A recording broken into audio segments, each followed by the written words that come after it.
ತಮಿಳುನಾಡು ವಿಧಾನಸಭೆಯಲ್ಲೂ CM Vijay cinema style. Speaker ಎದುರು ವಿಜಯ್ ಆ ರೀತಿ ಕೈ ಸನ್ನೆ ಮಾಡಿದ್ದೇಕೆ? ವಿಜಯ್ ಹೇಳಿದ ತಂದೆ ಹುಡುಕೋ ಮಗನ ಕಥೆ ಏನು? ಉದಯನಿಧಿಯ ತಾಕತ್ತಿನ ಪ್ರಶ್ನೆಗೆ ವಿಜಯ್ ಕೊಟ್ಟ ಉತ್ತರ ಹೇಗಿತ್ತು? ಪ್ರಚಾರ, ಪ್ರಮಾಣ ವಚನ, ಆಡಳಿತದ ಬಗ್ಗೆ ಈಗ ಭಾಷಣದಲ್ಲೂ ವಿಜಯ್ ಸಿನಿಮಾ ಸ್ಟೈಲ್. ಏನಿದು ದಳಪತಿಯ ಕೈ ಸನ್ನೆಯ ವಿಜಯ? ನಾನು ಸಿ ಜೋಸೆಫ್ ವಿಜಯ್ ಎನ್ನುಂ நான் சட்டப்படி அமைக்கப்பெற்ற இந்திய அரசியல் அமைப்பின்பால் உண்மையான நம்பிக்கையும் மாறா பற்றும் கொண்டிருப்பேன் என்றும் நேர்மையானதை செய்வேன் என்றும் ஆண்டவன் மீது ஆணையிட்டு உறுதிமொழிகிறேன்.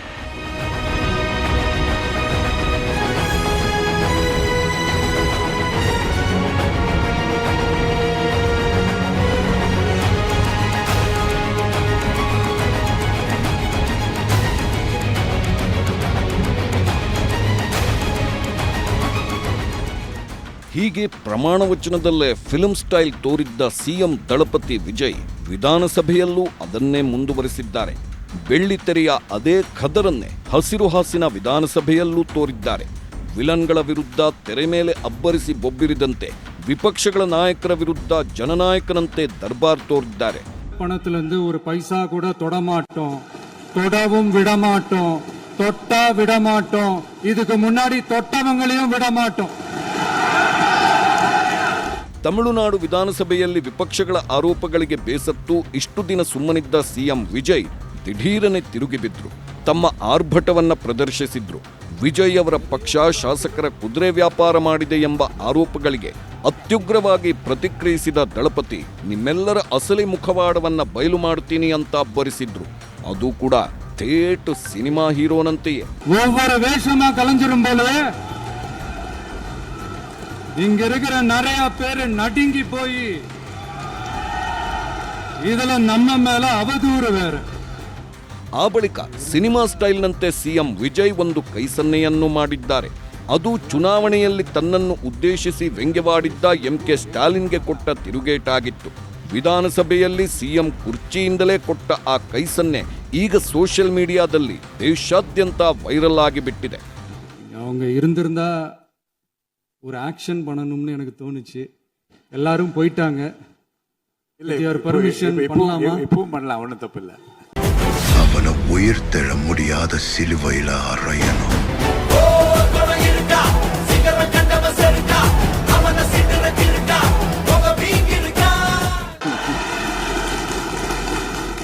ವಿಜಯ್ ದಳಪತಿ ತಮಿಳುನಾಡಿನ ನೂತನ ಸಾರಥಿ. ದ್ರಾವಿಡರ ನಾಡಲ್ಲಿ ಉದಯವಾದ ಹೊಸ ಜನನಾಯಕ. ಘಟಾನುಘಟಿಗಳಿಗೆ ಮಣ್ಣು ಮುಕ್ಕಿಸಿ ಸಿಎಂ ಗಾದಿಗೇರಿದ ಮಹಾಮಾಂತ್ರಿಕ. ಇಷ್ಟು ದಿನ ನಟ ದಳಪತಿ ಅಂತಿದ್ದವರು ಈಗ ಸಿಎಂ ದಳಪತಿ ಅಂತ ಘೋಷಣೆ ಕೂಗುತ್ತಿದ್ದಾರೆ. ತೆರೆ ಮೇಲಿನ ಆಟ ನಿಲ್ಲಿಸಿರೋ ದಳಪತಿ ವಿಜಯ್ ರಾಜಕೀಯ ರಂಗಕ್ಕೆ ಬಲಗಾಲಿಟ್ಟು ರಂಗಪ್ರವೇಶ ಮಾಡಿದ್ದಾರೆ. ಚುನಾವಣಾ ರಂಗಪ್ರವೇಶದಲ್ಲಿ ಮೊದಲ ಸಲಕ್ಕೆ ಗೆಲುವು ಸಾಧಿಸಿ ಸಿಎಂ ಪಟ್ಟ ಗಿಟ್ಟಿಸಿಕೊಂಡ ವಿಜಯ್ ಅವರ ಅಸಲಿ ದರ್ಬಾರ್ ಈಗ ಶುರುವಾಗಿ ಬಿಟ್ಟಿದೆ.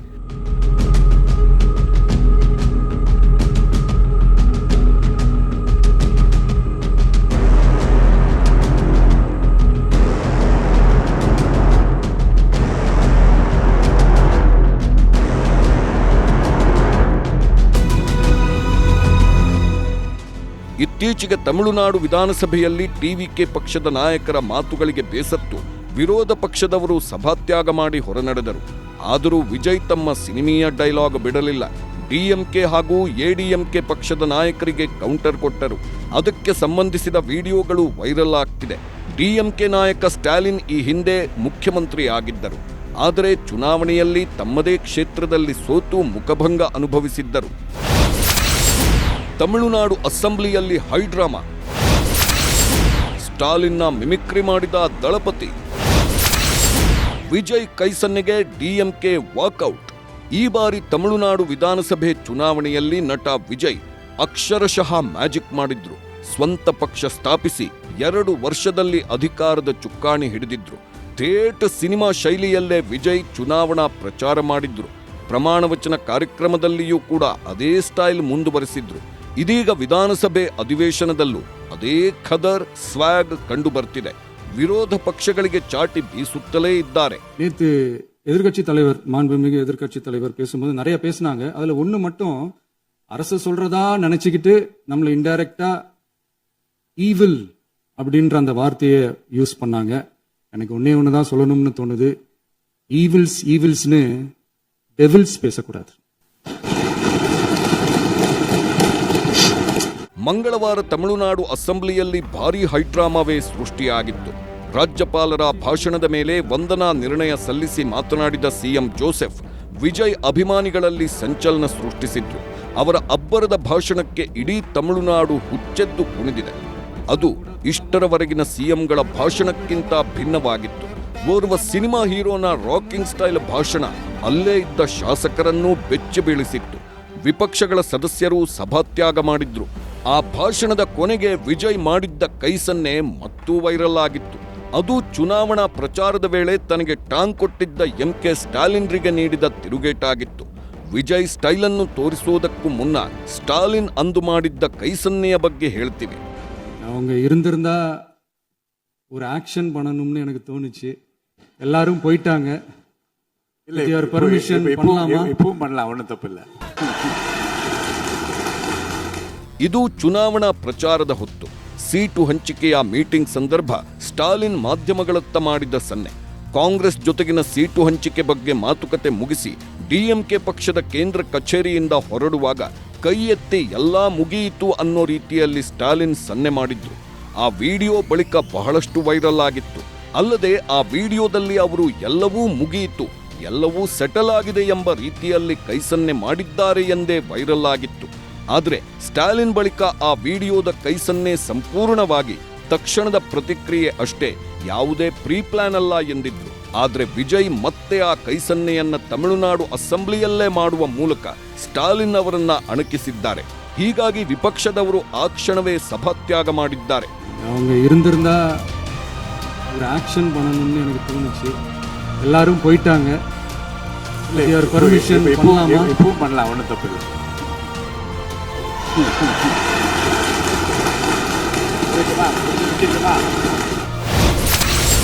ಧೈರ್ಯ ಇದ್ರೆ ಹೇಳಿ ಎಂಬ ಮಾತಿಗೆ ಗರಂ. ಅಸೆಂಬ್ಲಿಯಲ್ಲಿ ದಳಪತಿಯ ಸಿನಿಮಾ ಖದರ್. ಮಂಗಳವಾರ ತಮಿಳುನಾಡು ವಿಧಾನಸಭೆಯಲ್ಲಿ ರಾಜ್ಯಪಾಲರ ಭಾಷಣದ ಮೇಲೆ ವಂದನಾ ನಿರ್ಣಯ ನಡೆಯುತ್ತಿತ್ತು. ಸಿಎಂ ವಿಜಯ್ ಮಾತನಾಡುತ್ತಿದ್ರು. ಆದರೆ ವಿಜಯ್ ಭಾಷಣಕ್ಕೆ ಪದೇ ಪದೇ ವಿಪಕ್ಷ ಸದಸ್ಯರು ಅಡ್ಡಿಪಡಿಸುತ್ತಿದ್ರು. ಈ ವೇಳೆ ಎದ್ದು ನಿಂತ ಡಿಎಂಕೆಯ ಉದಯನಿಧಿ ಸ್ಟಾಲಿನಿ ಸಿಎಂ ವಿಜಯ್ಗೆ ಒಂದು ಸವಾಲು ಹಾಕಿದ್ರು. ಆ ಸವಾಲು ಹಾಕಿದ್ದ ಧಾಟಿಯೇ ದಳಪತಿಯನ್ನ ಕೆರಳಿಸಿತ್ತು. ಡಿಎಂಕೆ ಪಾರ್ಟಿ ಫಂಡ್ನಲ್ಲಿ ಹಗರಣ ನಡೆದಿದೆ ಎಂಬ ವಿಜಯ್ ಆರೋಪವನ್ನ ತಳ್ಳಿ ಹಾಕ್ತಾ ಉದಯನಿಧಿ ಸ್ಟಾಲಿನ್ ನಿಮ್ಗೆ ಧೈರ್ಯ ಇದ್ರೆ ಅದೇನು ಅಂತ ಹೇಳಿ ಅಂತ ಸವಾಲು ಹಾಕಿದ್ರು. அது மாதிரி இன்னைக்கு முதலமைச்சர் பேசும்பொழுது சில வார்த்தைகள், தவறான வார்த்தைகள் பேசுறாரு. அவர் பார்ட்டி ஃபண்ட் அப்படின்னு சொல்லியிருக்கிறாரு. அவர் அமைச்சர் அந்த பார்ட்டி ஃபண்ட் எந்த பார்ட்டின்னு கூட சொல்ல, தைரியம் இருந்தா சொல்லுங்க, நாங்க அதெல்லாம் ஃபேஸ் பண்ண தயாரா இருக்கோம். எதையும் ஆதாரத்தோடு எதையும் பேசுங்க. நீங்க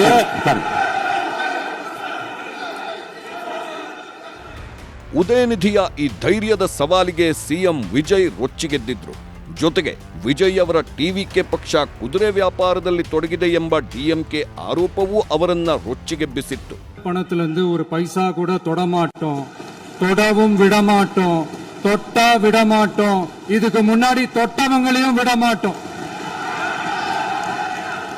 ஒவ்வொரு ஊழலா வெளியில வரும் போலயே, ஒவ்வொரு வேஷமா கலைஞ்சிரும் போலயே இங்க இருக்கிற நிறைய பேரு நடுங்கி போய் இதுல நம்ம மேல அவதூறு வேற. இப்ப புதுசா ஒரு வெப்பன் ஒண்ணு கொண்டு வந்திருக்காங்க. அது என்ன தெரியுமா? அவங்க தயவால தான் நம்ம ஆட்சி நடக்குதான். மக்கள் தயவால இந்த ஆட்சி நடந்துகிட்டு இருக்கு. மனசாட்சி உள்ள சக்திகளோட ஆதரவால இந்த ஆட்சி நடந்துகிட்டு இருக்கு. நாங்க தான் அனுப்பி வச்சோம் அப்படின்றாங்களே. அனுப்பி வச்சவங்களுக்கு மினிஸ்ட்ரியில இடம் கொடுத்தா ஏன் கதறீங்க? ಕುಟ್ಟಿ ಕಥೆ ಹೇಳಿ ಡಿಎಂಕೆಗೆ ವಿಜಯ್ ಟಾಂಗ್. ಒಂದು ಕುಟ್ಟಿ ಕಥೆ ಅಂದ್ರೆ ಪುಟಾಣಿ ಕಥೆ ಹೇಳ್ತೀನಿ ಎನ್ನುತ್ತಲೇ ವಿಜಯ್ ಸಾಕಷ್ಟು ಸಂದರ್ಭಗಳಲ್ಲಿ ಮಾತನಾಡುತ್ತಾರೆ. ತಾವು ಮಾತನಾಡುವ ವಿಚಾರಕ್ಕೆ ಸಂಬಂಧಿಸಿ ಸಣ್ಣ ಕಥೆ ಹೇಳಿ ಆ ಮೂಲಕ ಗಮನ ಸೆಳೆಯುತ್ತಾರೆ. ನನಗೆ ಒಂದು ಕುಟ್ಟಿ ಕಥೆ ஞாபகம் சொல்லலாமா? ರಾಜಕೀಯಕ್ಕೆ ಬರುವ ಮುನ್ನ ಸಿನಿಮಾ ಕಾರ್ಯಕ್ರಮಗಳಲ್ಲಿ ಇದೇ ರೀತಿ ವಿಜಯ್ ಮಾತನಾಡುತ್ತಿದ್ರು. ಚುನಾವಣಾ ಪ್ರಚಾರದಲ್ಲೂ ಇದನ್ನ ಅನುಸರಿಸಿದ್ರು. ಈಗ ಸಿಎಂ ಆಗಿ ಅಸೆಂಬ್ಲಿ ಪ್ರವೇಶಿಸಿದ ಬಳಿಕ ಕೂಡ ತಮ್ಮ ಆ ಶೈಲಿಯನ್ನ ಮುಂದುವರೆಸಿದ್ದಾರೆ. ವಿರೋಧ ಪಕ್ಷದವರಿಗೆ ಸಿನಿಮಾ ಹೀರೋ ರೀತಿ ಡೈಲಾಗ್ ಹೊಡೆದು ಟಾಂಗ್ ಕೊಡುತ್ತಿದ್ದಾರೆ. ಇದು ದಳಪತಿ ಅಭಿಮಾನಿಗಳ ಮನಗೆದ್ದಿದೆ. ಆದರೆ ಇಲ್ಲಿ ವಿಜಯ್ ಹೇಳಿದ ಕುಟ್ಟಿ ಕಥೆ ಡಿಎಂಕೆ ಮತ್ತು ವಿಪಕ್ಷಗಳ ಭ್ರಷ್ಟಾಚಾರಕ್ಕೆ ಸಂಬಂಧಿಸಿದ್ದಾಗಿತ್ತು.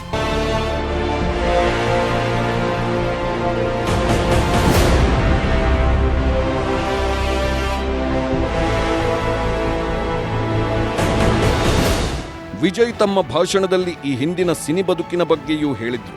ನಾನು ಶೂಟಿಂಗ್ನಿಂದ ನೇರವಾಗಿ ಬಂದು ಮುಖ್ಯಮಂತ್ರಿಯಾದೆ ಎಂಬಂತೆ ಯಾರೋ ಒಂದು ಇಮೇಜ್ ರಚಿಸಲು ಪ್ರಯತ್ನಿಸುತ್ತಿದ್ದಾರೆ. ಅದು ಕೇವಲ ಒಂದು ರೀಲ್ ಮತ್ತು ನಿಜವಲ್ಲ ಎಂದು ನಾನು ಅವರದ್ದೇ ಭಾಷೆಯಲ್ಲಿ ಹೇಳುತ್ತೇನೆ. 1990ರ ದಶಕದಲ್ಲಿ ನಾನು ಅಭಿಮಾನಿ ಸಂಘವಾಗಿದ್ದಾಗ ನಾನು ಅನೇಕ ರೀತಿಯಲ್ಲಿ ಜನರ ಪರವಾಗಿ ನಿಂತಿದ್ದೆ. ನಾವು ವಿಜಯ್ ಪೀಪಲ್ಸ್ ಮೂವ್ಮೆಂಟ್ ಆಗಿ ಜನರ ಪರವಾಗಿ ನಿಂತೆವು. 2008ರಲ್ಲಿ ನಾವು ಈಳಂ ತಮಿಳರ ಬೆಂಬಲಕ್ಕಾಗಿ ಉಪವಾಸ ಸತ್ಯಾಗ್ರಹ ಮಾಡಿದೆವು ಎಂದರು. ಕೆಡುಕುಗಳ ಬಗ್ಗೆ ದೆವ್ವಗಳು ಮಾತಾಡಬಾರದು. ಇನ್ನು ಸೋಮವಾರ ಅಸೆಂಬ್ಲಿಯಲ್ಲಿ ಡಿಎಂಕೆಯ ಉದಯನಿಧಿ ಸ್ಟಾಲಿನ್ ರಾಜ್ಯದ ಕಾನೂನು ಸುವ್ಯವಸ್ಥೆ ಹದಗೆಟ್ಟಿದೆ ಎಂಬ ಟೀಕೆಗೂ ಸಿಎಂ ವಿಜಯ್ ವ್ಯಂಗ್ಯವಾಗಿ ಪ್ರತಿಕ್ರಿಯಿಸಿದ್ರು. ಕೆಡುಕುಗಳ ಬಗ್ಗೆ ದೆವ್ವಗಳು ಮಾತನಾಡಬಾರದು ಅನ್ನುತ್ತಾ ಉದಯನಿಧಿಗೆ ಟಾಂಗ್ ಕೊಟ್ರು. எதிர்கட்சி தலைவர், மாண்புமிகு எதிர்கட்சி தலைவர் பேசும்போது நிறைய பேசினாங்க. அதுல ஒண்ணு மட்டும் அரசு சொல்றதா நினைச்சுக்கிட்டு நம்மள இன்டைரக்டா ஈவில் அப்படின்ற அந்த வார்த்தையை யூஸ் பண்ணாங்க. எனக்கு ஒன்னே ஒண்ணுதான் சொல்லணும்னு தோணுது. ஈவில்ஸ்னு டெவில்ஸ் பேசக்கூடாது. ಇದೇ ವೇಳೆ ತಂದೆಯನ್ನು ಹುಡುಕುವ ಮಗನ ಕಥೆಯನ್ನು ಹೇಳಿ ಸಿಎಂ ವಿಜಯ್ ಡಿಎಂಕೆಯ ಸ್ಥಿತಿಯನ್ನ ವ್ಯಂಗ್ಯವಾಡಿದ್ರು. ಈ ಆಕ್ಷನ್ ಕೂಡ ವಿಜಯ್ ಅವರ ಸಿನಿಮಾ ಕಥೆಯ ರೀತಿಯಂತಿತ್ತು. ஒரு சின்ன பையன் என்ன தேடுறீங்க அப்படின்னு கேட்டானா. அதுக்கு அந்த பெரியவர் சொன்னாரா, அது ஒண்ணு இல்ல தம்பி, உங்க அப்பா இங்கதான் இருப்பாருன்னு சொன்னாங்க, அதான் தேடிக்கிட்டு இருக்கேன். எங்க உங்க அப்பாவையா காணோம்?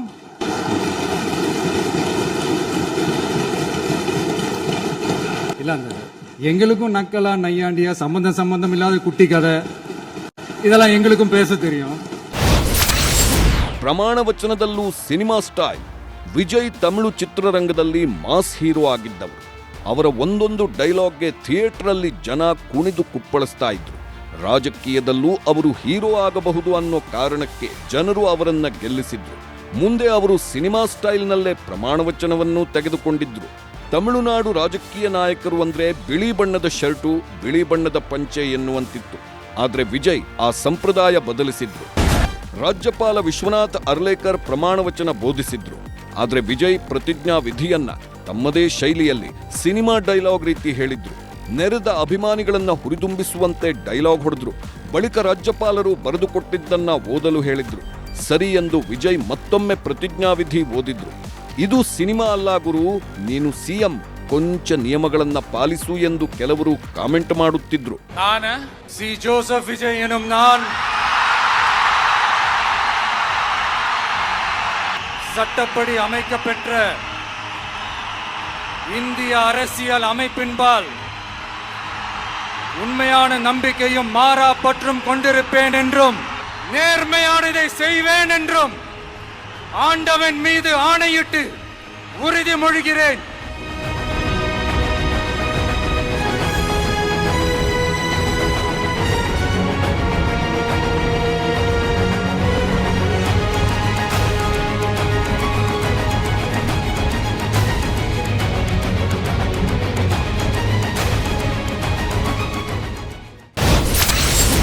ಮದ್ಯದಂಗಡಿಗಳು ಬಂದ್, ಪ್ರಮುಖ ಅಧಿಕಾರಿಗಳ ಸಸ್ಪೆಂಡ್.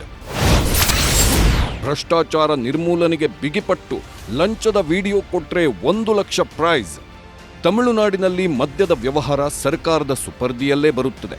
ಸರ್ಕಾರಿ ಸ್ವಾಮ್ಯದ ಟಾಸ್ಮ್ಯಾಕ್ ಎಣ್ಣೆ ಅಂಗಡಿಗಳನ್ನು 2 ವಾರದ ಅವಧಿಯೊಳಗೆ ಮುಚ್ಚುವಂತೆ ಸರ್ಕಾರ ಆದೇಶಿಸಿತ್ತು. ಶಾಲಾ ಕಾಲೇಜು ಆವರಣ ಮತ್ತು ಧಾರ್ಮಿಕ ಸ್ಥಳಗಳಲ್ಲಿ ಹೊಂದಿಕೊಂಡಂತಿರುವ ಮತ್ತು ಬಸ್ ಸ್ಟ್ಯಾಂಡ್ ಬಳಿ ಇರುವ ಅಂಗಡಿಗಳನ್ನು ಮುಚ್ಚಲು ತಮಿಳುನಾಡು ಸರ್ಕಾರ ಸುತ್ತೋಲೆ ಹೊರಡಿಸಿತ್ತು. ವಿಜಯ್ ಮುಖ್ಯಮಂತ್ರಿಯಾದ ಬೆನ್ನಲ್ಲೇ ಧಾರ್ಮಿಕ ಸ್ಥಳಗಳು, ಶಾಲೆ, ಕಾಲೇಜು, ಬಸ್ ನಿಲ್ದಾಣ, ಆಸ್ಪತ್ರೆಯ ಸಮೀಪವಿರುವ ಮದ್ಯದ ಅಂಗಡಿಗಳನ್ನು ಗುರುತಿಸಲು ಸಮೀಕ್ಷೆ ಮಾಡಿ ವರದಿ ನೀಡುವಂತೆ ಸೂಚಿಸಿದ್ದರು. ಸಮೀಕ್ಷಾ ವರದಿಯಂತೆ 717 ಮದ್ಯದ ಅಂಗಡಿಗಳನ್ನು ಬಂದ್ ಮಾಡಿಸಿದ್ರು.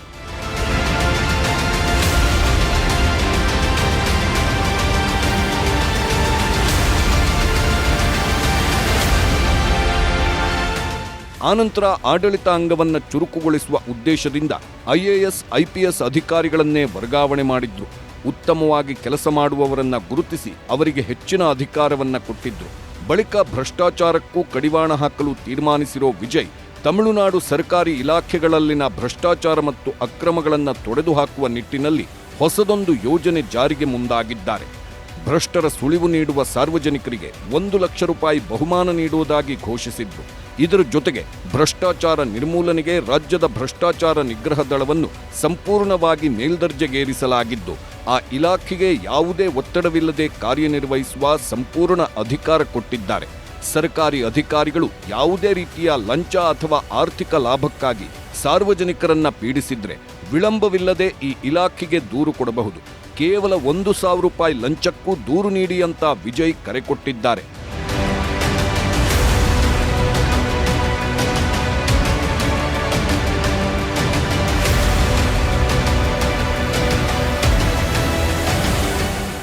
ಅಷ್ಟೇ ಅಲ್ಲದೆ ದೂರು ನೀಡುವ ಸಂತ್ರಸ್ತರು ಲಂಚ ಕೇಳಿದ ಬಗ್ಗೆ ಸೂಕ್ತ ವಿಡಿಯೋ ಸಾಕ್ಷ್ಯವನ್ನ ಒದಗಿಸಿದ್ರೆ, ಸಾಕ್ಷ್ಯಗಳು ದೃಢಪಟ್ಟರೆ ದೂರುದಾರರಿಗೆ ಸರ್ಕಾರವು 1 ಲಕ್ಷ ರೂಪಾಯಿ ನಗದು ಬಹುಮಾನವನ್ನ ನೀಡಿ ಗೌರವಿಸಲಿದೆ ಅಂತ ಹೇಳಿದ್ದಾರೆ.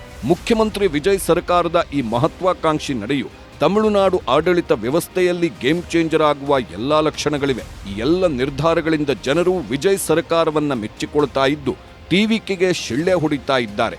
ಈಗ ಅಸೆಂಬ್ಲಿಯಲ್ಲಿ ವಿಪಕ್ಷಗಳ ವಿರುದ್ಧ ಸಿನಿಮಾ ಸ್ಟೈಲ್ನಲ್ಲೇ ಮಾತನಾಡಿ ವೈರಲ್ ಆಗಿದ್ದಾರೆ. ಅಸೆಂಬ್ಲಿ ಶೂಟಿಂಗ್ ಸ್ಪಾಟ್ ಆಗಿದೆ ಎಂದ ಡಿಎಂಕೆ. ಇನ್ನು ವಿಧಾನಸಭೆಯಲ್ಲಿ ಮಂಗಳವಾರ ಸಿಎಂ ವಿಜಯ್ ಮಾತನಾಡಿದ ರೀತಿಗೆ ಡಿಎಂಕೆ ನಾಯಕ ಉದಯನಿಧಿ ಸ್ಟಾಲಿನ್ ಆಕ್ರೋಶ ವ್ಯಕ್ತಪಡಿಸಿದ್ದಾರೆ. ವಿಧಾನಸಭೆಯನ್ನ ಇಂದು ಶೂಟಿಂಗ್ ಸ್ಪಾಟ್ ಆಗಿ ಮಾಡಿದ್ದಾರೆ. ಸಿಎಂ ತುಂಬಾ ಕೃತಕವಾಗಿ ಮಾತನಾಡಿದ್ದಾರೆ. ಸ್ಪೀಕರ್ ಆಕ್ಷನ್ ಕಟ್ ಹೇಳಿದ್ದಾರೆ. ಸಿಎಂ ನಾನು ಆಕ್ಷನ್ ಮಾಡ್ಲಾ ಅಂತಾರೆ. ಸ್ಪೀಕರ್ ಕಟ್ ಹೇಳಿದ್ದಾರೆ. ಕ್ಯಾರವಾನ್, ಮೇಕಪ್, ಸ್ಟಂಟ್ ಮಾಸ್ಟರ್ ಎಲ್ಲ ಇದ್ದಾರೆ. ಇಡೀ ವಿಧಾನಸಭೆಯೇ ಶೂಟಿಂಗ್ ಸ್ಪಾಟ್ ಆಗಿದೆ ಎಂದ್ರು. ಗಂಡನಿಗಾಗಿ ಹೆಂಡತಿಯ ಹುಡುಕಾಟ. ವಿಜಯ್ ಖಾಸಗಿ ಜೀವನ ಕೆದಕಿದ ಉದಯನಿಧಿ. ಇನ್ನು ಈ ಇಡೀ ಚರ್ಚೆಯ ದಿಕ್ಕನ್ನೇ ಡಿಎಂಕೆ ನಾಯಕ ಉದಯನಿಧಿ ಸ್ಟಾಲಿನ್ ತಿರುಗಿಸಿದ್ದಾರೆ. ರಾಜಕೀಯದಿಂದ ಸಿಎಂ ಖಾಸಗಿ ಜೀವನದತ್ತ ಬದಲಾಯಿಸಿದ್ದಾರೆ. ವಿಧಾನಸಭೆಯಲ್ಲಿ ಸಿಎಂ ವಿಜಯ್ ಹೇಳಿದ ತಂದೆಯನ್ನ ಹುಡುಕುವ ಕಥೆಯನ್ನ ಚೆಂಗಲ್ಪಟ್ಟು ನ್ಯಾಯಾಲಯದಲ್ಲಿ ತನ್ನ ಪತಿಯನ್ನ ಹುಡುಕುತ್ತಿರುವ ಹೆಂಡತಿಯ ಕಥೆಯಂತ ವಿಪಕ್ಷ ನಾಯಕ ಸ್ಟಾಲಿನ್ ಚುಚ್ಚಿದ್ದಾರೆ. ವಿಜಯ್ ಮತ್ತು ಅವರ ಪತ್ನಿ ಸಂಗೀತಾ ಸೋನರ್ಲಿಂಗಂ ನಡುವೆ ನಡೆಯುತ್ತಿರುವ ವಿಚ್ಛೇದನ ಪ್ರಕ್ರಿಯೆ ಕುರಿತು ಉದಯನಿಧಿ ಒಂದು ರೀತಿಯಲ್ಲಿ ವ್ಯಂಗ್ಯವಾಡಿದ್ದಾರೆ. ಸಂಗೀತಾ ತಮ್ಮ 27 ವರ್ಷಗಳ ದಾಂಪತ್ಯವನ್ನು ವಿಸರ್ಜಿಸುವಂತೆ ಕೋರಿ ಡಿಸೆಂಬರ್ 2025ರಲ್ಲಿ ಚೆಂಗಲ್ಪಟ್ಟು ಕೌಟುಂಬಿಕ ನ್ಯಾಯಾಲಯದಲ್ಲಿ ಅರ್ಜಿ ಸಲ್ಲಿಸಿದ್ದರು. ಪ್ರಕರಣ ಬಾಕಿ ಉಳಿದಿದೆ. ಈ ಕೇಸನ್ನ ಉಲ್ಲೇಖಿಸಿದ ಉದಯನಿಧಿ ಚೆಂಗಲ್ಪಟ್ಟು ನ್ಯಾಯಾಲಯದಲ್ಲಿ ತನ್ನ ಗಂಡನನ್ನ ಹುಡುಕುತ್ತಿರುವ ಹೆಂಡತಿಯ ಕಥೆ ತಮಿಳುನಾಡಿನ ಎಲ್ಲರಿಗೂ ತಿಳಿದಿದೆ. ಆದ್ದರಿಂದ ವಿಜಯ್ ಒಬ್ಬ ನಟನಂತೆ ಯೋಚಿಸುವುದನ್ನ ಬಿಟ್ಟು ಮುಖ್ಯಮಂತ್ರಿಯಾಗಿ ಕಾರ್ಯನಿರ್ವಹಿಸಲು ಪ್ರಾರಂಭಿಸಬೇಕು ಅಂತ ಹೇಳಿದ್ರು. ಸಿಎಂ ವಿಜಯ್ ಅವರ ಸಿನಿಮಾ ಸ್ಟೈಲ್ನ ಡೈಲಾಗ್, ನಡವಳಿಕೆ ಈಗ ಇಡೀ ದೇಶದಲ್ಲಿ ಚರ್ಚೆಗೆ ಕಾರಣವಾಗಿದೆ. ವಿಜಯ್ ಅವರ ಅಭಿಮಾನಿಗಳಿಗೆ ಈ ಡೈಲಾಗ್ಗಳು ಇಷ್ಟವಾಗಿದ್ದು ವಿಪಕ್ಷಗಳು, ರಾಜಕೀಯ ಪಂಡಿತರ ಟೀಕೆಗೆ ಕಾರಣವಾಗಿದೆ. ಆದರೆ ಆಡಳಿತದಲ್ಲಿ ಹೊಸತನ ಸೃಷ್ಟಿಸಿರೋ ವಿಜಯ್ ಮುಂದಿನ ದಿನಗಳಲ್ಲಿ ಹೇಗಿರ್ತಾರೆ ಕಾದು ನೋಡಬೇಕು.